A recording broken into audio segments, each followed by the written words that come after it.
98 கேஜிஸ்லேருந்து 68 கேஜிஸ்க்கு நான் ட்ரான்சிஷன் பண்ணும்போது என்னோடய பாடியை ஃபர்ஸ்ட் திங் நான் எனக்கே சொல்லிக்கிட்டது வந்து நீ எதுவும் ஃபேன்சியாக பண்ண வேண்டாம் அப்படின்னு. ஃபார் எக்ஸாம்பிள் நம்ம வந்து வெயிட் லாஸ் ஜர்னி அப்படின்னு சர்ச் பண்ணாலே ஃபர்ஸ்ட் திங் வந்து ஓட் மீல் இல்லை அவகேடோ இந்த மீல் இந்த மாதிரிலாம் வீடியோஸ் நிறைய வரும்.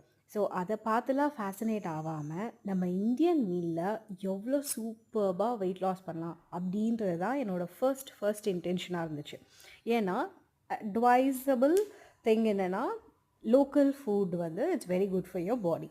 நான் வந்து ஒரு இந்தியன் கேர்ள். ஸோ நான் வாழ்கிற இடத்துல எது எனக்கு கிடைக்குதோ அதுதான் வந்து நான் கன்சியூம் பண்ண ஃபர்ஸ்ட் அண்ட் ஃபார்மோஸ்ட் விரும்புவேன். ஸோ இதில் ஃபர்ஸ்ட் திங் பார்த்திங்கன்னா எல்லாமே வைரலாக இருக்கிறது பீனட் பட்டர், கடலையோட பட்டர். ஆனால் அதை ரீப்ளேஸ் பண்ணேன். அது வந்து என்னோடய லைஃப்பில் நான் வாங்கினதும் இல்லை, டேஸ்ட் பண்ணதும் இல்லை. ஆனால் நம்ம ஊரில் அரைக்கிற சட்னி பொடி இருக்குது பார்த்தீங்களா, that is a best replaceable for peanut butter. நீங்கள் என்ன சொல்கிறீங்க?